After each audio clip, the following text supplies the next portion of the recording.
కుంభం రాశి వారికి చంద్రగోచార ఫలితాలు అనేక మార్గాల్లో ప్రభావితం చేస్తాయి. 12వ ఇంట్లో ఉండడం వల్ల ఇది మానసిక ప్రశాంతతను, ఆత్మ పరిశీలనను ప్రోత్సహిస్తుంది.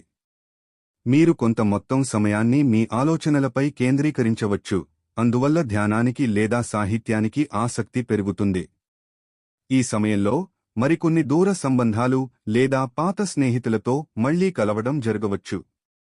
అయితే కొన్ని సందర్భాల్లో మీరు ఒంటరిగా అనిపించవచ్చు, ఇది మీకు ఆత్మాన్వేషణకు అవకాశం ఇస్తుంది.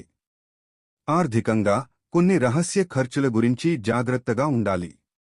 మీకు కలిగే సమస్యలు మీకు బలమైన ప్రతిఘటనను అందించగలవు. ఆరోగ్యానికి సంబంధించిన సమస్యలు కూడా ఉండవచ్చు, అందువల్ల విశ్రాంతి తీసుకోవడం మిమ్మల్ని ఉత్తమంగా ఉంచుతుంది. ప్రేమలో ఉన్నవారికి ఈ సమయంలో భావోద్వేగాల పరంగా కొన్ని ఆటంకాలు ఉండవచ్చు, కానీ అవి మీ సంబంధాలను మరింత బలంగా చేయడానికి అవకాశం ఏర్పరుస్తాయి. మొత్తం మీద ఈ గోచారం మీ ఆత్మవిశ్లేషణకు, ఆలోచనలకు మరియు వ్యక్తిగత అభివృద్ధికి ముఖ్యమైన సమయం.